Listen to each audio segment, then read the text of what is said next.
ओम नमो भगवती वासुदेवाय नमो। नमस्कार बंधुगण आपण मानकु आम यूट्यूब चैनल को स्वागत। बंधुगण आज आम कहबा आपनक पई आगामी ए 44 दिन किपरि साब्यस्त हेबो ता सहित जदि कहबा केउ सब जिनिस रे आगामी ए 44 दिन रे आपनक फायदा हेबो, केउ सब जिनिस रे आपनक सावधानता रहिबाकू पड़िबो, आपनकर लव लाइफ किपरि रहिबो, कैरियर किपरि रहिबो, बिजनेस आ व्यापार किपरि रहिबो एवं स्वास्थ्य रो महत्वपूर्ण इनफॉरमेशन मध्ये आमे आपण मानकु देबो। आउ ए वीडियो शेष रे आमे आपण मानकु किछि उपाय विषय रे मध्ये कहिबो जहा द्वारा आपण आगामी 44 दिन को आहुरी अधिक शुभ और मंगलदायक साब्यस्त करि पारिबे। आगो को वीडियो आरंभ करिबा पूर्व हमर आपनकु रिक्वेस्ट कि जदि आपण हमर चैनल ले नुआ आछंती तो चैनल को सब्सक्राइब करंतु, संगरे नोटिफिकेशन बेल को मध्ये ऑन करंतु जहाद्वारा समय समय द्वारा नुआ नुआ वीडियो नोटिफिकेशन आपको मिलिबो। आसंतु जानिबा किपरि रहिबा आपनको पई आगामी ए 44 दिनर स्थिति। जदि विशेष भाबरे आमे आपनको कहिबु कोन आपनको पई ए सब दिन रे विशेष भाबरे पॉजिटिव रहबे पई जाउछि। जदि कहबा फ्रेंड्स ए सब दिन रे आपनको वित्तीय स्थिति रे काफी सुधार आसीबो पूर्व दिन अपेक्षा। अचानक आपनको धन प्राप्तिर अवसर मिलिबो जहा आपनकु भविष्यत रे आपनको पई गोटे बहुत भलो आर्थिक जीवनर मार्ग प्रस्तुत करिवो। शिक्षा पई समय बहुत भलो रहिबो एवं आपण बहुत भलो उपलब्धि को मध्ये प्राप्त करिवे। आपनको भितरे ऊर्जार स्थिति मध्ये विशेष भाबरे देखिबाकू मिलिबो। अन्य सह भलो व्यवहार द्वारा आपण दिमाग रे काम करिवे। आपनको संगरे काम करूथुबा व्यक्ति माने आपनको सहाय्य मध्ये प्रदान करिवे। कौनसी योजना विषय मध्ये आपण विचार करि पारंती, धैर्यर सहित काम करंतु कारण टिके लड़ाई झगड़ा मध्ये होई पारे। शांत स्वभाव होई कि जदि कार्य करिवे आ कथावार्ता करिवे तो लोक माने आपनकु काफी तारीफ मध्ये करिवे। आपनको आर्थिक स्थिति काफी भलो रहिबो आ समय पड़िले आपण आपनकर किछि मित्रंक सहित आर्थिक सहायता प्रदान करिवे।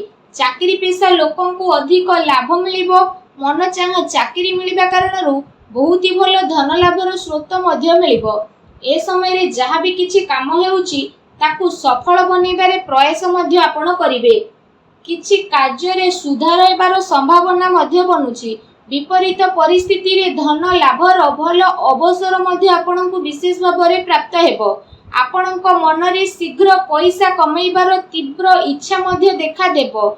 एहा सही समय जोथि पई आपनक पई सफलता नेकी आसीबो। निज उद्देश्य को नेकी शांति रे आगो को बढ़िबे आ सफलता आपनकु मिलिबो। ता सहित जदि समय रो धैर्यर सह अपेक्षा न करिवे तो भलो परिणाम किपरि मिलिबो। काम कार्य बदलिबा कारणरू ए 44 दिनर स्थिति आपनक पई बहुत ही भलो रहिबो जहा द्वारा आपनक मन बहुत ही प्रसन्न रहिबो। आसंतु जानिबे ए समय रे आपनक पई विशेष भाबरे कोन नेगेटिव रहिबो। आपनको भाई भौणीकर सहयोगिता प्राप्त हेबो आ समाज रे आपनको परिवार रो मान सम्मान बढ़िबो। परिवार रो जरूरत को ध्यान रे रखी कि कार्य आपनको करिबाकू पड़िबो जहा केते थर आपनको नियंत्रण रे बाहर रहिबो आ एथि पई आपनको प्रॉब्लम आसी पारे। एहा सहित कोनोसी खास सौदा बा बड़ फैसला ठारू बंचे कि रुहंतु कारण जदि किछि फैसला न नेउछंती तो परे असुविधा आसी पारे। केउठे ना केउठे जदि कहिबा परिस्थिति रे रोकावट आसी पारे। जोश रे आसी कि काहाको भी बिना मांगी कोनोसी उपदेश दियंतु नाही। कठिन परिस्थिति द्वारा सब कार्य आपनकर पूर्ण हेबो किंतु अनावश्यक खर्च हेबा कारणरो आर्थिक स्थिति प्रतिकूल होई थाए। लेन देन रे सावधानता रखंतु।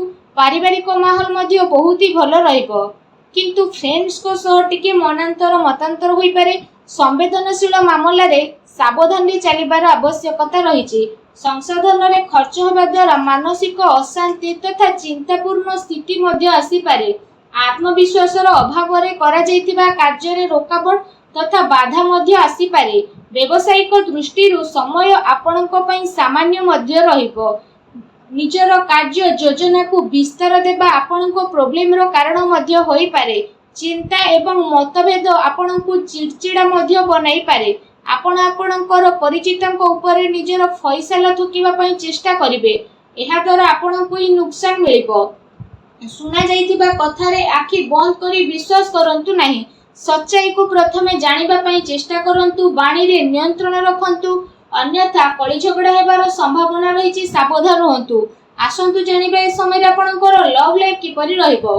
कोनोसी प्रकारर यात्रा बा शॉपिंग आदि को नै कथा होई पारे। एमितिरे आपणको मधुर संबंध बनै रखिबा प्रयासर आवश्यकता रहिछि। आपणक प्रयास द्वारा स्थिति अनुकूल मध्य रहिबो। आपण आपणकर संपर्क को नुआ रचनात्मक रे नेबे आ ताकू मजबूत मध्य करिवे। एहा द्वारा आपण जणे आउ जनक प्रति अत्यधिक आकर्षण अनुभव करिवे, किंतु ध्यान रखंतु मर्यादित आचरण करिबा ही सर्वथा उचित रहिबो। ता सहित आपणक प्रियतम को यह अनुभव करने को पड़िबो कि वास्तव में ए संपर्क आपणक पई बहुत ही महत्वपूर्ण। ता सहित यह आपणक पई सब किछि रहिबो। ए दिन आपणक प्रेम जीवन पई बहुत ही भल दिन साब्यस्त हेबो। ए दिन रे आपणक अवश्य ही लाभ उठेबार रहिछि। आसंतु जानिबे ए दिन रे आपणक व्यवसाय कैरियर किपरि रहिबो। व्यापार धंदा आपणकर भल चलिबो। कार्य क्षेत्र रे सफलता मध्य मिलिबो। कार्यभार तो अधिकता रहिबो, जहा द्वारा परिश्रम आपणको अधिक करबाको पड़िबो। आ पूरा दिन आपणकर दौड़ा दौड़ी रे कटिबो। काम कार्य सिलसिला रे कोनोसी छोट यात्रा रे मध्य जीवाको पड़ी पारे, जहा आगो जे आपणक पई काफी लाभदायक हेबो। एहास आपणको धन प्राप्ति रे मध्य अनेक अवसर प्राप्त हेबो, जहा द्वारा आपणक मन मध्य बहुत ही प्रसन्न रहिबो। मेडिकल सह जड़ित छात्रंक पई मध्य ए समय बहुत ही भल रहिबो। चाकरी करुथुवा व्यक्ति विशेषंक पई ए दिन बहुत ही मिलाजुला रहिबो। ता सहित ए 44 दिन रे आपणक व्यवसाय को नै कोनोसी यात्रा करि पारंती, जहार आपणको सकारात्मक परिणाम प्राप्त हेबो। व्यवसायिक दृष्टि रे ए दिनर स्थिति आपणक पई काफी अनुकूल रहिबो। आ ए समय रे किछि भल लाभ मध्य आपणको प्राप्त हेबो, जहार आपणको लंबा समय रु अपेक्षा रहितला। आसंतु जानिबा ए दिन रे आपणक स्वास्थ्य किपरि रहिबो। विशेष भाव में ए दिन में आपण स्वास्थ्य को नहीं आदौ भी चिंतित रहिबार आवश्यकता नहीं, कारण ए समय रे स्वास्थ्य आपण को भरपूर साथ देबो। स्वास्थ्य द्वारा आपण खुशी अनुभव मध्य करिवे। निजे निज को ऊर्जामान एवं चिंता मुक्त मध्य ए समय रे अनुभव करिवे, जहा द्वारा आपणक मन बहुत ही प्रसन्न रहिबो। निज स्वास्थ्य को आउरी अधिक भल रखिबा पई आपण प्रत्येक दिन योग करंतु, व्यायाम करंतु, सुस्थ रहंतु। आसंतु जानिबा ए दिन रे विशेष उपाय कोन रहिछि। ए दिन मानकरे आपण विशेष भाव में स्नान करि सारिबा परे भगवान बजरंगबलींकर मंदिर जांतु। आ भगवान बजरंगबली को आपण विशेष भाव में गुलाब फूलर माला अर्पण करंतु। एहा सहित निजर मनोकामना मागंतु। एपरि करिबा मात्रे ही भगवान बजरंगबली बहुत शीघ्र प्रसन्न हेबे एवं आपण समस्त कष्ट को मध्य दूर करिवे। जहाँ भी आपण जीवन में प्रोब्लेम चली सब प्रोब्लेम को दूर मध्य करिवे। ता सहित आपण प्रत्येक दिन हनुमान चालीसा मध्य पाठ करंतु। आउ सूर्य को जलार्घ्य अर्पण करंतु। वीडियो टी केमती लगिला कमेंट करके जणांतु। चैनल नुआ आसले चैनल को सब्सक्राइब मध्य करंतु। धन्यवाद।